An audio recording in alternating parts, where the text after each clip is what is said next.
Do livro O Olhar Médico, Crônicas de Medicina e Saúde. O bom médico. O bom médico é aquele que refaz, mesmo sem o saber, a trajetória da medicina através dos tempos, como Hipócrates. Sabe que a vida é curta, mas a arte é longa.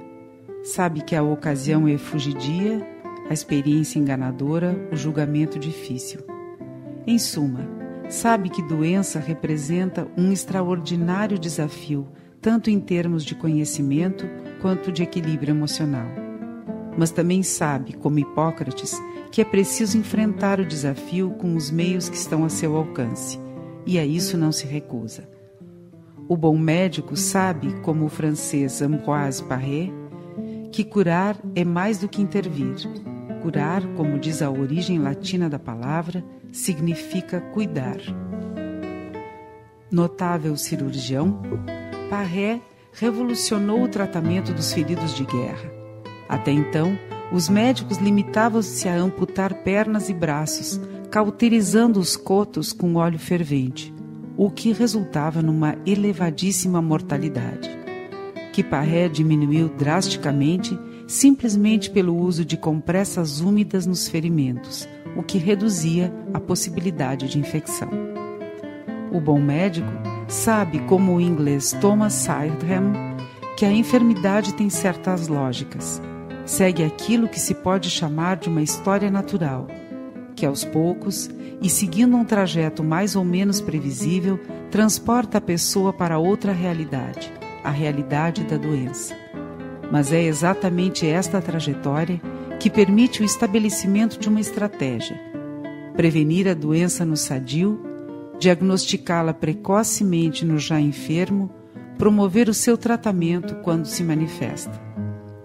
O bom médico sabe, como o alemão Rudolf Virchow, que a doença deve ser procurada não apenas no que é visível, mas também ali onde os olhos não enxergam.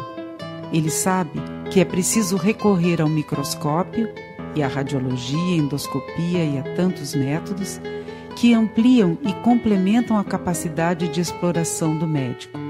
Ampliam e complementam a capacidade, mas não a substituem. Político militante, Virchow também não deixou de denunciar as más condições sociais como causa de doença. O bom médico sabe ir do micro ao macro, quando necessário. O bom médico sabe, como o judeu austríaco Sigmund Freud, que é preciso ter coragem de defender as próprias convicções, como aquelas sobre a existência do inconsciente, mesmo quando elas se chocam com os preconceitos e as ideias pré-estabelecidas. O bom médico sabe, como o brasileiro Oswaldo Cruz, que é preciso enfrentar a doença na população, mesmo trabalhando na complicada fronteira entre medicina e política. O bom médico talvez não seja tão famoso quanto Hipócrates ou Paré, quanto Sydenham ou Virchow, quanto a Freud ou Oswaldo Cruz. Mas para seu paciente, para a comunidade da qual cuida, ele é a própria medicina, ciência e arte. A casa ou o hospital. Na Tate Gallery, de Londres, há um famoso quadro do artista inglês Sir Luke Fields, 1843-1927. Chama-se O Médico. Retrata um médico numa casa humilde, sentado, observando atento uma criança doente. Ao fundo, os pais. Pela janela, entra a primeira claridade da manhã, indicando que o doutor passou a noite junto à família. Esta cena, durante muito tempo, foi símbolo e um modelo da prática médica. Doutor, sistematicamente, atendia em casa, e na casa ficava o tempo necessário, e esse tempo era longo numa época em que a medicina não tinha muitos recursos para combater as doenças. Não deixa de ser irônica, portanto, a recente decisão do Supremo Tribunal da Itália: médicos de plantão, vejam só, que se negarem a realizar uma visita domiciliar poderão ser presos. A decisão resultou em um incidente. Um médico de Palermo se recusou a ir até a residência de um homem que havia se ferido na perna com uma faca. O doutor alegou que era preciso suturar o ferimento. O paciente deveria ser trazido ao posto de urgência, mas o tribunal entendeu que essa avaliação compete ao médico e, portanto, ele deveria ter ido ao paciente. É uma discussão muito típica do nosso tempo. O atendimento no domicílio torna-se cada vez mais raro e por várias razões, algumas ponderáveis. Se trata de uma urgência, o hospital está mais aparelhado do que o profissional com sua maleta. De outra parte, com a insegurança que hoje reina nas grandes cidades, particularmente nas brasileiras, sair, principalmente à noite, pode ser um perigo. Daí o movimento das emergências hospitalares. E como se sentem as pessoas ao serem encaminhadas ao hospital? Depende. Muitas delas confiam nos recursos que lá encontrarão. Mas há exceções.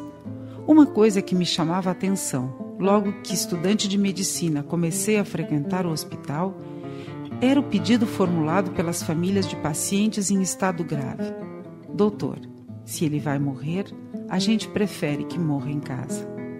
Pedido explicável.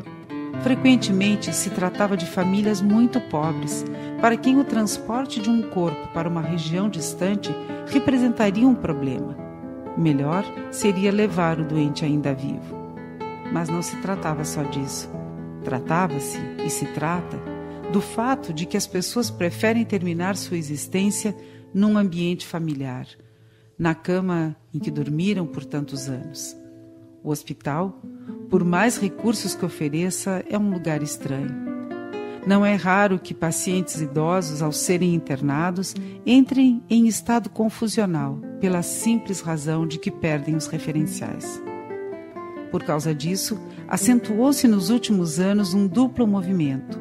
O primeiro, de reduzir ao máximo o tempo das internações, o que tem vantagens adicionais, diminuindo os custos, nunca pequenos, e também a possibilidade de complicações como a infecção hospitalar.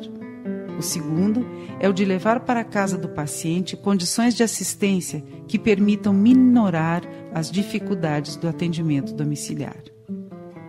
Isso inclui um assunto que é objeto de polêmica: o parto domiciliar.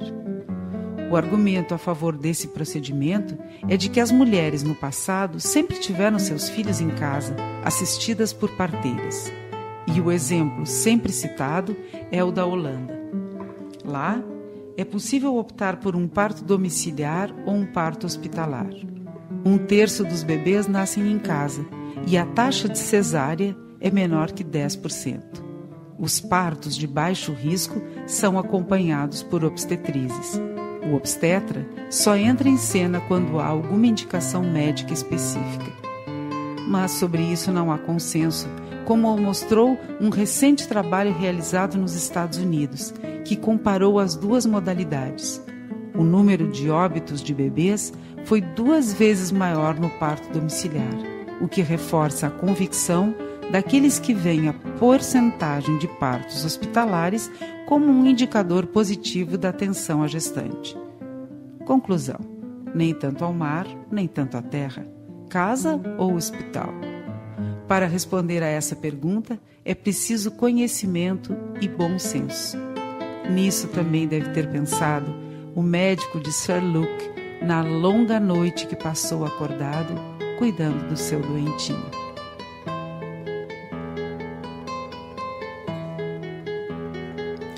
Nossa amiga, a dor. Quando na Bíblia Deus resolve castigar Eva pela transgressão, é com a dor que o faz. Entre dores darás à luz teus filhos. Dor é, assim, associada a castigo, a punição. E não é de admirar que os flagelados tenham escolhido a dor de chibatadas para expiar seus pecados. Mesmo o admirável Montaigne, considerado um estoico, admitia preferir o sofrimento espiritual à dor corporal. Para ele, cólica renal, que de fato produz uma dor muito intensa, é justificativa para o suicídio. Uma afirmativa que qualquer urologista consideraria exagerada para dizer o mínimo. O certo é que as pessoas não gostam de sentir dor. Analgésicos são remédios prescritos há muito tempo.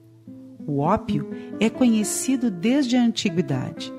A aspirina tem mais de 150 anos.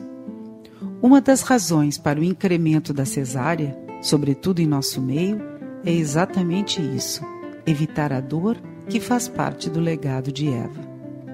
Se sentir dor é ruim, não sentir dor é bom, certo? Errado. A ausência de dor pode ser um sinal de alarme e até de doença. A hanseníase, ou lepra, manifesta-se por anestesia da pele, consequente à lesão de nervos pelo bacilo causador da enfermidade. Problemas neurológicos, às vezes, também se caracterizam pela anestesia.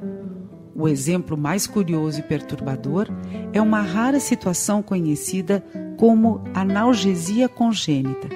São pessoas que, desde o nascimento, não sentem dor.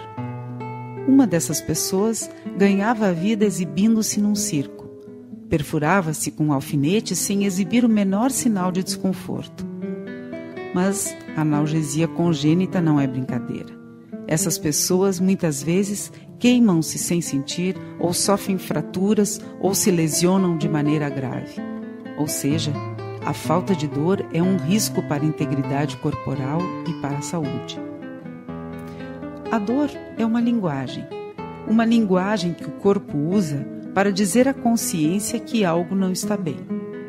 Se um homem de meia idade acorda no meio da noite com uma dor no peito, está recebendo um sinal de advertência. É melhor procurar um médico.